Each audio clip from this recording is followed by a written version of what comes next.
Hi everyone.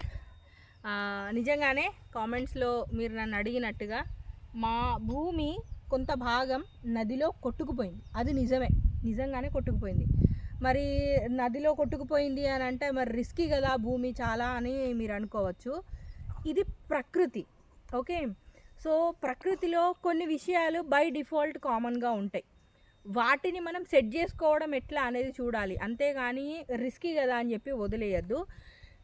మరి ఇది risky అయినా సరే మరి భూమి మేము ఎందుకు తీసుకున్నాము అని అంటే దీంట్లో రీజన్స్ అనేవి చాలా ఉన్నాయి. సో మనకి కావాల్సిన క్రైటీరియాస్ 99% మ్యాచ్ అయినప్పుడు ఇలాంటి ప్రకృతి వైపరీత్యాలు వచ్చే సిచ్యువేషన్స్ ఏవైతే ఉన్నాయో వాటిని మనం సెట్ చేసుకోవాలి. ఫర్ ఎగ్జాంపుల్, ఇప్పుడు అక్కడ నది కొట్టుకపోయింది, నదిలో అది పోయింది, నది ప్రవాహం వల్ల కొట్టుకపోయింది కాదు. దానికి దీనికి ఉన్న డిఫరెన్స్ ఏంటిది అంటే, మనకు వర్షం వచ్చినప్పుడు వర్షం నీళ్ళు పోవడానికి నీళ్ళు ఒక దారిని వెతుక్కుంటాయి. సో ఆ దారి వల్ల అది కొట్టుకపోయి అక్కడ భూమి అనేది పోయిందనమాట. సో దానికి సొల్యూషన్ ఏంటిది అంటే, మనకి ఇక్కడ సర్కారు ఏంటిది వాటర్ షెడ్ దాంట్లో కొన్ని పథకాల కింద ఒక్కొక్క స్టెప్ బై స్టెప్ మన ఏంటిది రాళ్ళను పెడతారు. రాళ్ళను ఇది దేనికి అంటే వర్షంతో మన పైన పోషక విలువలు ఉన్న మట్టి, ఫర్టైల్ ల్యాండ్ ఏదైతే ఉందో, సారవంతమైన భూమి ఏదైతే ఉన్నదో అది కొట్టుకపోకుండా ఉండడానికి స్టెప్ బై స్టెప్ స్లోప్ ఉన్న వైపు రాళ్ళను పెట్టి సైంటిఫిక్గా సెట్ చేసి పెట్టే ఒక పథకం అనేది ఉంటుంది. సో ఆ ప్రాసెస్లో మనము ఆ మట్టిని, ఆ సైడ్ వైపు ఉన్న మట్టిని రాళ్ళతోని కవర్ చేసుకుంటా డెఫినెట్లీ అది మనము సెట్ చేసుకోవచ్చు. సరే, మరి అంత రిస్క్ తీసుకున్నాడు ఎందుకు అక్క, అంత పెద్ద రిస్క్ ఎందుకు, అసలు ఇది కాకుండా ఇంకా భూములు ఏం లేవా అని డౌట్ రావచ్చు మీకు. సో ఈ భూమినే నేను ఎంచుకోవడానికి గల రీజన్ ఏంటిది అంటే, ఫస్ట్ రీజన్ చెట్లు ఉన్నాయి కదా. సో బై డిఫాల్ట్గా మీకు ఎక్కడైనా సరే ఇంత పెద్ద చెట్లు, ఇంత ఏజ్డ్ చెట్లు అనేవి దొరకవు. ఇట్లా ఇంత పెద్ద చెట్లు ఉన్న భూములు అనేవి దొరకవు. అండ్ రీజన్ నెంబర్ 2 ఏంటిది అంటే, ఈ మట్టి, ఈ భూమి ఏంటిది అంటే ఇప్పటి వరకు ఈ భూమిని దున్ని విత్తనం అనేది ఎవ్వరు కూడా వెయ్యలేదు. ఇట్స్ అ అబ్సల్యూట్ రా ల్యాండ్, అంటే అండర్ ఫారెస్ట్, ఓకే. ఫారెస్ట్ అండర్లో ఉన్న భూమి ఇది. ఇప్పటి వరకు దీన్ని ఎవ్వరు కూడా ఇప్పటి వరకు దున్ని నాటేయడం అనేది జరగలేదు. సో అట్లాంటి ఒక ల్యాండే కావాలని నేను ఎంచుకున్నా. ఎందుకు ఎంచుకున్నా అంటే, భూమి లోపల న్యాచురల్గా దేశవాళీ వానపాములు అనేటివి ఉంటాయి.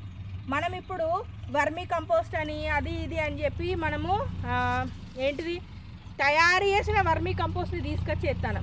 తయారు చేసిన వర్మీ కంపోస్ట్ని తీసుకొచ్చేస్తే సుభాష్ పాలేకర్ గారి పద్ధతి ప్రకారంగా రసాయనిక ఎరువులతోని ప్రకృతికి ఎంత నష్టమైతే జరుగుతుందో, ఇది తయారు చేసి తీసుకొచ్చిన వర్మీ కంపోస్ట్తో కూడా అంతే నష్టం అనేది జరుగుతుంది. దేశవాళీ వానపాములు కాకుండా మిగతా ఏవి కూడా వానపాములు చేసిన పనిని చెయ్యకుండా అవి మనము మల్చింగ్ కింద వేసిన గడ్డి కానివ్వండి, ఆకులు కానివ్వండి, పేడ కానివ్వండి, ఇవన్నీ కూడా తిని పెరుగుతాయి అవి, అంతేగాని వానపాములు చేసే వర్క్ ఏదైతే ఉందో అది అవి చెయ్యవు. సో కాబట్టి ప్రకృతిలో న్యాచురల్గా ఉన్న మన ఫార్మింగ్కి అవసరమైన రకరకాల సూక్ష్మజీవులు అన్నీ కూడా అట్లానే ఉన్న ఒక ల్యాండ్ కావాలని కోరుకున్నాను నేను. చాలామంది మాకు ఏం సజెస్ట్ చేసిండ్రు అంటే, ఆల్రెడీ పొలం దున్ని రెడీ అయిపోయిన ల్యాండ్ తీసుకోండి, మీకు ఈజీగా స్టార్టప్ ఈజీగా అయిపోతుంది అని అన్నారు. సో స్టార్టప్ అయితే ఈజీగా అవుతుంది, కానీ ఆ పొలాన్ని వాళ్ళు అప్పటికే రకరకాల కెమికల్స్, ఫర్టిలైజర్స్ అన్నీ వేసి మొత్తం పాడు చేసేసి ఉంటారు. ఈ పాడైపోయిన భూమిని మళ్ళీ మనం న్యాచురల్గా ప్రకృతి సిద్ధంగా తయారు చేయాలంటే మస్తు కష్టమవుతుంది.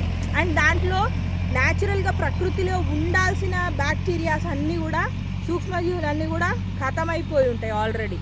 సో నా కోరికకు తగ్గట్టుగా అట్లాంటి ఒక భూమి నాకు పనికిరాదు. సో కాబట్టి రిస్క్ ఉన్నా సరే ఆ రిస్క్ని మనము వెన్ను చూపద్దు. మనం ఒక టార్గెట్ పెట్టుకున్నాం, ఒక గోల్ ఉన్నది మనకు అంటే దాంట్లో వచ్చే ఒడిదుడుకులన్నింటికి మనం సొల్యూషన్స్ వెతుక్కొని దాన్ని సరి చేయాలే తప్ప అట్లాంటిది ఒకటి ఉన్నదని వెన్ను చూపెట్టద్దు, మనం వెనకకు తిరిగి వెళ్ళిపోవద్దు. సో అందుకనే ప్రత్యేకంగా ఇదే ల్యాండ్ని మేము సెలెక్ట్ చేసుకోవడం జరిగింది. సో నేను ఏది చేసినా నా జీవితంలో కొంచెం డిఫరెంట్గా చేస్తా కాబట్టే ఈరోజు నన్ను మీరందరూ చూస్తున్నారు, నేను చెప్పే మాటలు మీరు వింటున్నారు. సో కాబట్టి ఈ భూమిలో కూడా సంథింగ్ స్పెషల్ నేను ఖచ్చితంగా చేసి చూపిస్తా. స్టే ట్యూన్డ్, వీడియోస్ అన్నీ చూస్తూ ఉండండి. ఖచ్చితంగా సూపర్ కంటెంట్తోని మేము మా ఫ్యామిలీ అందరం కూడా మీ ముందుకు వస్తాం.